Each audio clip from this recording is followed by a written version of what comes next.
This is Sourya. పుచ్చకాయ తిని 5గురు మరణం చెందారు. ఈ వార్త మనం విన్నాము. అయితే దీని వెనకాతల చాలా మిస్టరీ ఉంది. ఆ రకంగానే వీళ్ళు చనిపోయారు అని అయితే తెలుస్తుంది. అసలు ఏం మిస్టరీ జరిగింది? ఎవరైనా కావాలని చేశారా? లేకపోతే నిజంగానే పుచ్చకాయలో ఉన్న కెమికల్ ప్రాబ్లమ్ తోనేనా?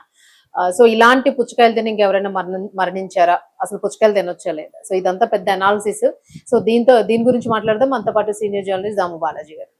సార్ నమస్తే. సార్ నమస్తే. సార్ వినడానికి కొంచెం చమత్కారంగా ఉన్నా కూడా దీని మీద కొంతమంది రన్నింగ్ కామెంటరీస్ కూడా పెడుతూ ఉన్నారు. బట్ ఇది నిజంగా తీసుకుంటే ఒక సీరియస్ ఇష్యూ అనుకోవచ్చు. మనం పుచ్చకాయ తిని 4 మరణించారు అని అంటే దాని వెనుక ఏదో కుట్ర జరిగింది అని మీరు ఇందాక డిస్కస్ చేసినప్పుడు ఏమై ఉంటుంది? మామూలుగా మనకి అనేక సార్లు ఫుడ్ పాయిజన్ జరిగి చనిపోవడం అనేది చూస్తున్నాం. మధ్య పాలు మనకి రాజమండ్రి పాలు తాగి చాలా మంది చనిపోయారు. ఈ ఫుడ్ కల్తీ అనేది పెద్ద ఇష్యూ ఇండియాలో. సో అది ప్రాణాలు తీస్తూ ఉంది. మధ్య అదేంటి మాగి తిని పాప చనిపోయింది, దాంతో మాగిని బ్యాన్ చేశారు. ఇలాగా రకరకాలుగా కొన్ని ఐటమ్స్ ఒకటి కొంతమందికి పడకపోవడం కూడా జరుగుతుంది. అలర్జీస్ ఉంటాయి. కొన్ని కల్తీల వల్ల ఫుడ్ పాయిజనింగ్ జరిగి చనిపోతూ ఉంటారు. అయితే ఇది కొద్దిగా విచిత్రమైంది. ఎందుకంటే పుచ్చకాయ తిని చనిపోవడం అనేది మనం మామూలుగా వినలేదు. సో అది మొన్న ఏప్రిల్ 30వ తేదీ ముంబైలో బెండి బజార్ అంటారు. బెండి బజార్లో మొఘల్ బిల్డింగ్ అని ఉంటుంది. అందులో ఒక ఫ్యామిలీ ఉంటారు, అబ్దుల్లా డొకాడియా, 45 ఏళ్ళు. వాళ్ళు ఆ రోజు ఒక విందు ఏర్పాటు చేశారు ఇంట్లో బంధువులకి. బంధువులు చాలా మంది వచ్చి దాదాపు 5 మందో 6 మందో వచ్చారు. బంధువులు వచ్చి వాళ్ళకి మంచిగా బిర్యానీ, మటన్ కర్రీ ఇట్లాగా మొత్తం పెట్టారు. వీళ్ళు కూడా తిన్నారు. బాగా లేట్ అయిపోయింది, 12 దాటింది. సో బంధువులు వెళ్ళిపోయారు. వెళ్ళిపోయిన తర్వాత వీళ్ళు మామూలుగా మనం ఫుడ్ నాన్ వెజ్ తిన్నాక ఏదన్నా డిజర్ట్ తినడం కానీ తింటారు కదా, అలాగా ఇంటిల్లిపాది అంటే 4 ఉన్నారనమాట. అబ్దుల్ డొకాడియా, వాళ్ళ భార్య నస్రీన్, ఆమె 35, ఆయేషా 16, జైనాబ్ 12 ఏళ్ళు, పిల్లలిద్దరు. సో 4 కలిసి పుచ్చకాయ కోసుకొని అందరూ తిన్నారు. అప్పటికే 1 గంట పైన అయింది. తినేసి పడుకున్నారు. పడుకుంటే ఒక 5 గంటలకి 5:30కి అందరికి కూడా 4 కూడా వాంతులు, విరేచనాలు, కడుపు నొప్పి, ఇలాగా తల్ల తిరగడం ఇలాగ మొదలయ్యేసరికి ఇదేదో ఫుడ్ పాయిజన్ 4 ఒకేసారి జరిగేసరికి వాళ్ళు ఫుడ్ పాయిజనింగ్ జరిగిందేమో అనుకొని, మనం అంటే బిర్యానీ తిన్నాక పుచ్చకాయ తిన్నాం కదా, అదేమన్నా ఇబ్బంది అయిందేమో అని డౌట్ వచ్చింది. ఆ ఫుడ్లో ఏమన్నా ఇది ఉందని ఫోన్లు చేశారు ఫ్రెండ్స్, బంధువులు. మీకేమన్నా అయిందంటే మాకేం కాలేదు అన్నారు.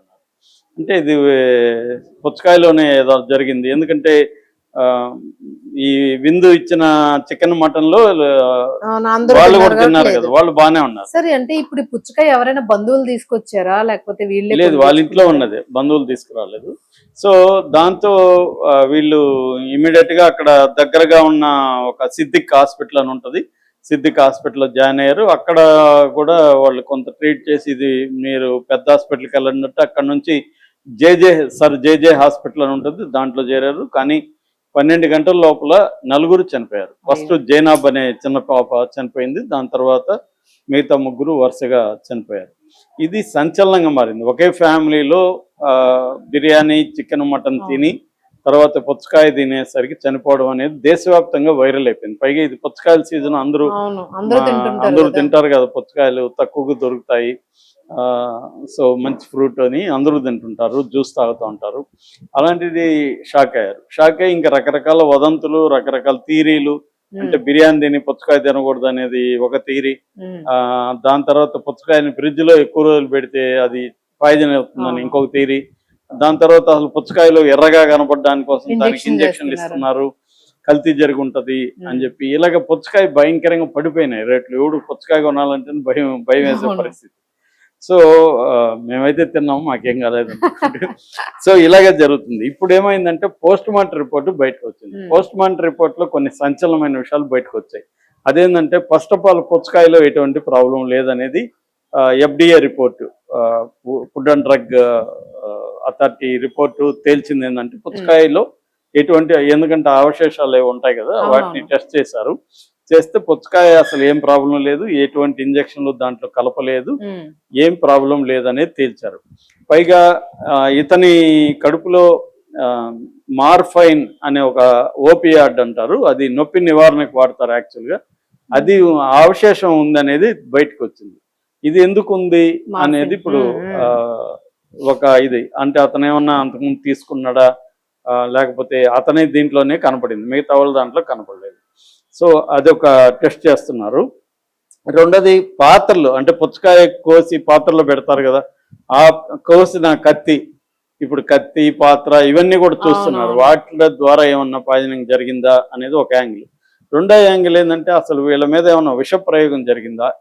ఎందుకంటే ఈ మధ్య కాలంలో మొన్ననే అహ్మదాబాద్లో కూడా దోసిపిండిలో విష ప్రయోగం జరిగి ఇలాగే ఫ్యామిలీలో ఏప్రిల్లోనే ఫ్యామిలీ చనిపోయారు.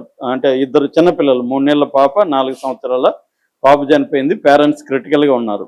అది కూడా ఇలాగే ఫుడ్ పాయిజనింగ్ అనుకున్నారు. తర్వాత చూస్తే దోసపిండిలో విషం కలిపి ఫ్యామిలీని చంపాలని ట్రై చేశారనమాట. అలాగే మనకి కేరళలో జాలీ కూడతాయి సైనడ్ కేసు అంటారు. జాలీ జోసెఫ్ అనే, నేను 2-3 సార్లు చెప్పాను దీన్ని. జాలీ జోసెఫ్ అనే ఒక కోడలు ఇంట్లో అందరినీ 6 మందిని ఎవరికి తెలియకుండా చంపగలిగింది. చివరిలో ఎప్పుడో అది బయటకు వచ్చింది. ఎవరికి డౌట్ రాకుండా ఫుడ్ పాయిజనింగ్ ఇచ్చి ఆమె చాలా ప్లాంట్గా చంపింది అనమాట, జాలీ జోసెఫ్ అనే ఆవిడ. సో అలాగా ఫుడ్ పాయిజనింగ్ అనే డౌట్లు వస్తాయి. దాని తర్వాత చెక్ చేస్తే ఇది వస్తుంది అనమాట. అలాగా వీళ్ళకి ఏమన్నా గొడవలు ఉన్నాయా, ఈ వచ్చిన వాళ్ళ 5 మందిలో ఎవరైనా సెట్ చేసి కత్తికి పూయడం లేకపోతే ప్లేట్లలో పెట్టడం ఏమన్నా చేశారా?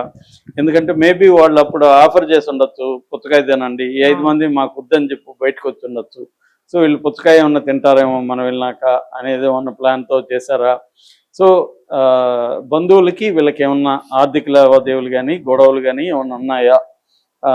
ఎందుకంటే ఉన్నా కూడా కలుస్తూ ఉంటారు, అప్పులు ఉంటాయి, ఉంటాయి కదా. సో అట్లాంటివి ఏమన్నా ఉన్నాయా అన్న యాంగిల్లో పోలీసులు ఇప్పుడు పరిశీలిస్తున్నారు. బేసిక్ ఏంటంటే ఇంకోటి ఏంటంటే అల్యూమినియం ఫాస్ఫైడ్ అంటున్నారు, అది పెస్టిసైడ్. అట్లాంటిది పెస్టిసైడ్ ఏమన్నా ఈ పుచ్చకాయలో కలిసి ఉంటే అది ఎఫ్ఎస్ఎల్ నివేదికలో కానీ బయటికి రాదు. సో ఎఫ్ఎస్ఎల్ నివేదిక ఇంకా రాలేదు. రాకుండానే ఈ లోపల ఇవన్నీ బయటకు వచ్చాయి.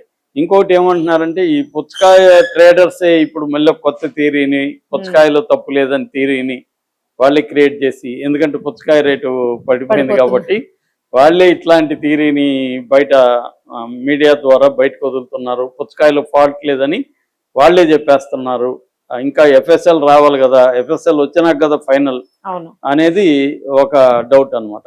మామూలుగా ఏంటంటే జనరల్ గా సైనైడ్ ఇట్లాంటి వాటిలో సైనైడ్ వాడడం, తర్వాత ఆర్గానోఫాస్ఫేట్ అనేది వాడడం, ఆర్సెనిక్ అనేది, ఈ 3 రకాల ప్రధానంగా ఈ 3 రకాల పదార్థాలు ఈజీగా మార్కెట్లో అవైలబుల్. ఇవన్నీ కూడా మీరు ఈవెన్ ఆన్లైన్ లో కూడా తెప్పించుకోవచ్చు. సో వీటి ద్వారా పాయిజనింగ్ చేసి చంపడం అనేది జనరల్ గా ఇండియాలో జరుగుతుంది అనమాట. ఇది కాకుండా అల్యూమినియం ఇది పెస్టిసైడ్. సో ఇవి బేసిక్ గా మనకి పాయిజనింగ్ ఎవరికైనా ఇచ్చి చంపాలంటే తెలియకుండా ఈ పద్ధతుల్లో చంపుతున్నారు. సో ఇప్పుడు ఆ పద్ధతులు ఏమన్నా జరిగిందా లేదా అనేది పరిశీలిస్తున్నారు. ఏదేమైనా ఎఫ్ఎస్ఎల్ ఫోరెన్సిక్ సైన్స్ ల్యాబ్ నివేదిక వచ్చినాక కానీ ఒక కంప్లీట్ ఇది రాదు. ఇదైతే బయట పెట్టాల్సిన అవసరం పోలీసులకు ఉంది. ఎందుకంటే చాలా మంది ఇప్పుడు మటన్ తిని పెరుగు తినకూడదు, లేకపోతే ఇంకోటి రకరకాల కాంబినేషన్ సెట్ అవ్వు అని రకరకాలు వదులుతూ ఉంటారు. అది తింటున్నారా, అయితే ఇది చదవండి డేంజర్ అని రోజుకొకటి భయపెడుతున్నారు. సో అందుకని అసలు బిర్యానీ తిన్నాక పుచ్చకాయ తినద్దు, ఇవన్నీ డాక్టర్లు అయితే కొట్టిపరేస్తున్నారు. అవేమీ లేవు, పుచ్చకాయ తినచ్చు, ఏం కాదనేది చెప్తున్నారు. బట్ ఈ మధ్య అది కూడా వాస్తవమే, ఎర్రగా కలర్ రావడానికి అన్ని వేస్తున్నారు, ఇవన్నీ జరుగుతున్నాయి. సో మరి ఏదైనా తేల్చాల్సిందైతే ఎఫ్ఎస్ఎల్ నివేదిక. మనకు తెలుసు కదా, మనం చాలా వాటిని చెప్పుకుంటాం, ఎఫ్ఎస్ఎల్ ఎప్పుడు వస్తుంది ఎవరికి తెలియదు. అంతా మర్చిపోయినాక అది ఎప్పుడు వచ్చిందో కూడా చెప్పరు ఎవరు. ఇది కూడా అంతే అనుకుంటాను నేను. ఇది త్వరగా బయట పెట్టే అవకాశం అయితే లేదు. ఎందుకంటే ఈ ఫోరెన్సిక్ సైన్స్ ల్యాబ్లు తక్కువ ఉన్నాయి. అవి కూడా నెలల తరబడి సంవత్సరాల తరబడి కూడా తీసుకుంటాయి. ఆ మధ్య కూడా ఇక్కడ ఫైల్ కాలిపోయిన కేసు ఇప్పటివరకు ఏమైందో ఎవడికి తెలియదు. ఎఫ్ఎస్ఎల్ వచ్చిందా లేదా ఎవడికి తెలియదు. సో అలాగే జరుగుతుంది. ఎఫ్ఎస్ఎల్ కాలిపోయింది, మరి వాళ్ళే చెప్పాలి, ఇప్పుడు వాళ్ళే చెప్పలేదు. సరిపోయింది. రైట్, మొత్తానికి అయితే తేల్చాల్సిన అవసరం అయితే ఉంది సార్. ఎందుకంటే చాలా మందికి ఇప్పుడు అవేర్నెస్ కదా, ఖచ్చితంగా చేయాలి. Thank you.